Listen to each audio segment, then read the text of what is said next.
Praise the lord. మన ప్రభువును మన రక్షకుడైన యేసుక్రీస్తు వారి ఉన్నతమైన నామంలో మీ అందరికీ మా హృదయపూర్వక వందనములు. ఈరోజు దేవుని వాక్యము, సమాధిలో నుండి నీ ప్రాణమును విమోచించుచున్నాడు, కరుణా కటాక్షములను నీకు కిరీటముగా ఉంచుచున్నాడు. కీర్తనల గ్రంథము 103వ కీర్తన 4వ చరణం. Who redeems your life from the pit, who crowns you with steadfast love and mercy. Psalms chapter 103 verse 4. ఈ రోజుకు గాను దయగల దేవుడు, కృపగల మన తండ్రి మనకు అనుగ్రహించిన వాక్య భాగమును బట్టి ధ్యానించుకుందాము. ప్రభునందు ప్రియమైన సహోదరి సహోదరులారా, దేవుడు మన పరిస్థితిని అద్భుతంగా మార్చగలడు. బలహీనతలో ఉన్న వారిని, పడిపోయిన వారిని ఆయన తిరిగి లేపగలడు. ఆయన సంపూర్ణమైన కృప ద్వారా మన జీవితాలను అందంగా మార్చగలడు. ఈ లోకములోని వారందరూ మనకు వ్యతిరేకముగా మారినా, మన పైన పగపెట్టుకొని ఉన్నా, మనల్ని ఎంతకు క్రింద పడేయాలని అనుకుంటున్నప్పటికీ దేవుడు మాత్రం ఆయన కరుణని మన పైన చూపిస్తున్నాడు. పడిపోవాలి అని కోరుకునేవాడు కాడు మన దేవుడు. మనము పైకి లేవాలి అని ఆయన ఎప్పుడూ కోరుకుంటాడు. ఈ రోజున ఈ మాటలు వింటున్న ప్రియమైన సహోదరి సహోదరులారా, నీవు విమోచన లేని స్థితిలో ఉన్నావేమో, ఈ రోజున సమాధి వంటి పరిస్థితుల్లో నీవు ఉన్నావేమో, ఏమి చేయలేని వ్యక్తివిగా, ఏ నిర్ణయం తీసుకోలేని వ్యక్తివిగా నీ జీవితం నిస్సహాయమైన పరిస్థితుల్లో ఉన్నదేమో, నిన్ను దేవుడు విమోచించబోతున్నాడు. నీ స్థితిని చూసిన యేసయ్య, నీవు కారుస్తున్న కన్నీరును చూస్తున్న యేసయ్య మౌనముగా ఉండడు. నిన్ను నిందిస్తున్నవారు, నిన్ను దూషిస్తున్నవారు, నీవు అంటే పడని వారు, నిన్ను ఎలా అయినా అంతం చెయ్యాలి అనుకునేవారు నీ చుట్టూ ఉన్నారేమో, అయినా సరే దేవుడు వారందరి నుండి నీకు విడుదల, విమోచన ఇవ్వబోతున్నాడు. బైబిల్ గ్రంథంలో సౌలు మనవడైనటువంటి మెఫీబోషెతు యొక్క పరిస్థితి కూడా అలానే ఉంది. సహాయం చేసేవారు లేక, ఆదరించేవారు లేక మెఫీబోషెతు ఎంతో కృంగిపోయాడు. కానీ దేవుడు మెఫీబోషెతు యొక్క బలహీనతను, బాధను చూశాడు. యోనాతాను కుమారుడైనటువంటి మెఫీబోషెతు తన యొక్క తాత తండ్రి చనిపోయిన తరువాత ఒంటరైపోయాడు. అంత మాత్రమే కాదు, తన యొక్క 2 కాళ్ళు పోగొట్టుకున్నాడు. అంటే ఎంత నిస్సహాయుడో చూడండి. కష్టపడి పని చేసుకొని జీవించాలి అని అనుకున్నా చేయలేనటువంటి పరిస్థితి. తనను పెంచినటువంటి దాదితోనే తనుంటున్నాడు. పెడితే తింటున్నాడు, తిడితే పడుతున్నాడు. ఎవరేమన్నా వాటన్నిటిని సహిస్తున్నాడు. అంతకు మించి ఏం చేయగలడు? 2 కాళ్ళు పనిచేయవు. నిస్సహాయమైనటువంటి పరిస్థితి. మారుతుంది, నా జీవితం మారుతుందని ఎప్పుడు అతడు ఆలోచన చేయలేదు. ఈ రోజున నీవు కూడా మెఫీబోషెతు వలె ఉన్నావేమో, నిస్సహాయమైన పరిస్థితుల్లో జీవిస్తున్నావేమో, ఏమి చేయలేని పరిస్థితుల్లో నీవు నీ జీవనాన్ని కొనసాగిస్తున్నావేమో, దూషించబడుతూ, నిందించబడుతూ, అవమానింపబడుతూ, ఆశలు కోల్పోయిన వ్యక్తి వలె నీవు ఉన్నావేమో, దేవుడు నీ వైపు చూస్తున్నాడు. నిన్ను విమోచించబోతున్నాడు. నీవు అనుకొని, నీవు ఊహించని అద్భుతము ఆయన జరిగించబోతున్నాడు. మెఫీబోషెతు యొక్క జీవితం ఒక్క రోజుల్లో హఠాత్తుగా మారిపోయింది. రాజుగా ఉన్నటువంటి దావీదు నుండి పిలుపొచ్చింది. మొదట మెఫీబోషెతు భయపడ్డాడు. ఎందుకు అంటే సౌలు దావీదుకు విరోధి కాబట్టి. కానీ దావీదు మెఫీబోషెతు పైన కరుణ చూపించాడు.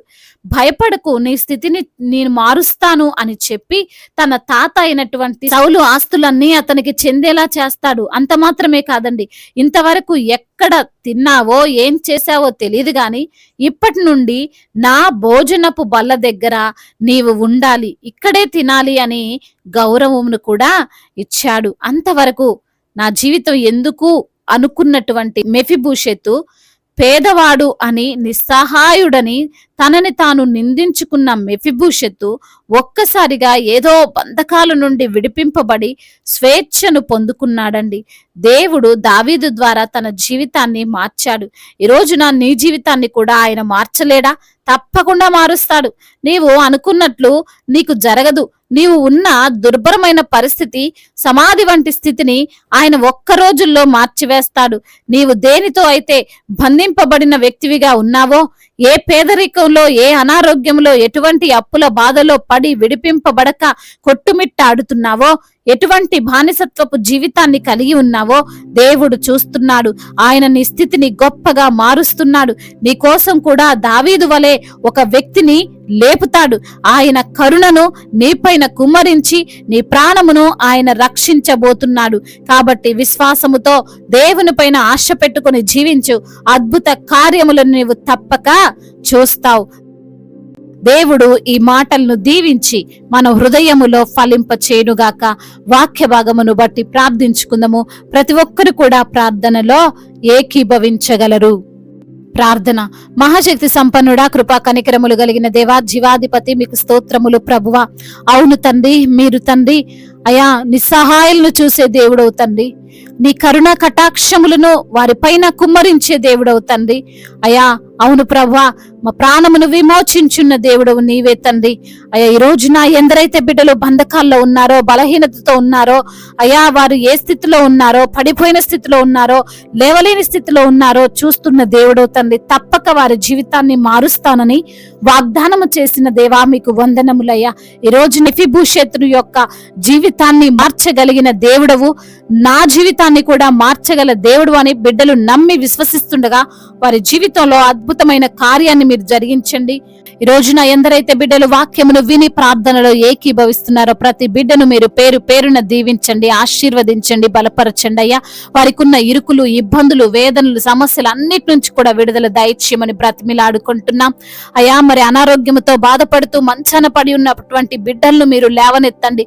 నడవలేక, చూపులేక, మాట లేక అయా మతి స్థిమితం కోల్పోయినటువంటి స్థితిలో బిడ్డలు ఉంటుండగా ప్రభువా, మీ కరుణ కటాక్షము వారిపైన ఉంచి వారిని మీరు లేవనెత్తమని బ్రతిమిలాడుకుంటున్నాం అయ్యా. ఐసీలో ఉన్నటువంటి ప్రతి బిడ్డకు సంపూర్ణ స్వస్థతను దయచేసి తండ్రి అయ్యా మీ సన్నిధిలో సాక్షులుగా వారిని నిలవబెట్టండి. ఆర్థిక సమస్యలను యేసు నామములో కొట్టివేయండి. అప్పుల భారాలన్నిటి నుంచి కూడా బిడ్డలకు మీరే విడుదల దయచేయండి. కుటుంబముల సమస్యలు, కుటుంబంలో కలహాలు, భార్యాభర్తల మధ్య విభేదాలు, అన్నదమ్ముల మధ్య విభేదాలు, ఆస్తి తగాదాలు, వీటన్నిటి నుండి కూడా విడుదలను అనుగ్రహించమని బ్రతిమిలాడుకుంటున్నాం. కోర్టు సమస్యలు, ల్యాండ్ సమస్యలు అన్నిటి నుంచి కూడా తండ్రి మీరే విడుదల దయచేయండి.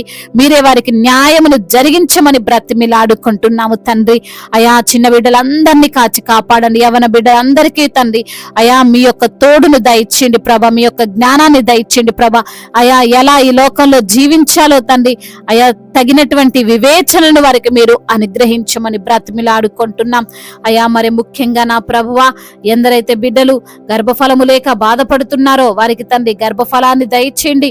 రక్షణ లేని ప్రతి బిడ్డకు రక్షణ దయచేయండి తండ్రి. మారు మనసు లేని ప్రతి బిడ్డకు మారు మనసును దయచేయండి నా ప్రభువా అయ్యా. అదే విధంగా నా తండ్రి అయా ప్రయాణాల్లో ఉన్నారో వారి యొక్క ప్రతి ఒక్క ప్రయాణములో అయా మీరే వారికి తోడుగా ఉండండి. ఏ వాహనములో బిడ్డలు వెళ్తున్నా ప్రభా మీ యొక్క ప్రొటెక్షన్ వారికి దయచేయమని బ్రతిమిలాడుకుంటున్నాము తండ్రి. అదే విధంగా నా తండ్రి గర్భిణీ స్త్రీలను మీరు దీవించండి. తల్లి బిడ్డలకు క్షేమాన్ని దయచేయండి. డెలివరీ సమయంలో బిడ్డలకు మీరు తోడుగా ఉండమని వేడుకుంటున్నాము తండ్రి. అదే విధంగా నా ప్రభువా, మా భారతదేశమును, తెలుగు రాష్ట్రాలను మీరు జ్ఞాపకం చేసుకోండి. మా భారతదేశము సమాధాన దేశముగా, ప్రేమ కలిగినటువంటి దేశముగా మా యొక్క భారతదేశమును తండ్రి మీరు నిలవబెట్టండి. మీ కనికర హస్తము, మీ కృపగల హస్తము మా భారతదేశము పైన ఉంచమని బ్రతిమిలాడుకుంటున్నాం. అధికారులందరికీ మీరు తోడుగా ఉండండి. సమయోచితమైన జ్ఞానమును దయచేయండి. అదే విధంగా నా తండ్రి బిడ్డలు ఉద్యోగము లేక బాధపడుతుండగా తండ్రి మంచి ఉద్యోగమును బిడ్డలకు మీరు అనుగ్రహించండి అయ్యా. వెళ్ళే ఇంటర్వ్యూలో వారు సెలెక్ట్ అవుటకు కృప చూపించండి. రాసే కాంపిటేటివ్ ఎగ్జామ్స్ లో ప్రభా మీ యొక్క జ్ఞానమును పొందుకొని అయా జాబు వారు సాధించుటకు కృపను అనుగ్రహించండి తండ్రి. ఇతర దేశాల్లో ఉంటున్న ప్రతి బిడ్డకు మీరు తోడై ఉండండి. వారు చేస్తున్న పనులలో ఆశీర్వాదాన్ని దయచేయండి. సమృద్ధితో వారిని మీరు నింపమని బ్రతిమిలాడుకుంటున్నాం తండ్రి అయా. దైవజనులందరికీ మీరు తోడుగా ఉండండి తండ్రి. సువార్థికులను మీరు బలపరచండి అయ్యా. మిషనరీస్ ని మీరు దీవించండి అయ్యా. అయా అదే విధంగా వారికి కావలసిన ప్రతి అవసరతను, అక్కర్ను తండ్రి మీరు తీర్చమని బ్రతిమిలాడుకుంటున్నాం తండ్రి అయ్యా. ఇంకా తండ్రి చెప్పుకోలేనటువంటి కష్టాలతో, విరిగి నలిగిన హృదయముతో అయా తండ్రి భారభరితమైనటువంటి ఆత్మతో బిడ్డలు చేస్తున్న మొరలను అయా, బిడ్డలు చేస్తున్న ప్రార్థనను మీరు ఆలకించి వారికి సమాధానమును అనుగ్రహించమని బ్రతిమిలాడుకుంటూ సర్వశక్తిమంతుడు, సజీవుడు, బలవంతుడైన యేసుక్రీస్తు వారి మహిమ గల నామంలో ఈ ప్రార్థనను అడిగి వేడుకొని పొందుకొని ఉన్నాము మా ప్రియ పరలోకపు తండ్రి. ఆమేన్. ఈరోజు పెళ్లి రోజు మరియు పుట్టినరోజు జరుపుకున్న వారందరినీ దేవుడు దీవించి సకల మేలులతో, సకల ఆశీర్వాదములతో, కృపా క్షేమములతో, శాంతి సమాధానముతో దేవుడు మిమ్మల్ని నింపునుగాక. మీ యొక్క ప్రార్థన అవసరతలను మాకు తెలియజేయగలరు. మీ కొరకు మేము తప్పక ప్రార్థిస్తాము. మొదటిసారిగా మన యొక్క ఆదరణ వాక్యం చూస్తున్నట్లయితే తప్పకుండా సబ్స్క్రైబ్ చేసుకోగలరు. ఈ వాక్యం మీకు ఆశీర్వాదకరంగా ఉండినట్లయితే అనేకులకు కూడా ఈ వాక్యాన్ని పంపి మీరు కూడా దేవుని యొక్క రాజ్య సువార్తలో పాలిభాగస్తులు కావాలని దేవుని పేరిట మనవి చేసుకుంటున్నాను. May God bless you all. దేవుడు మిమ్మల్ని దీవించి బలపరిచి స్థిరపరచునుగాక.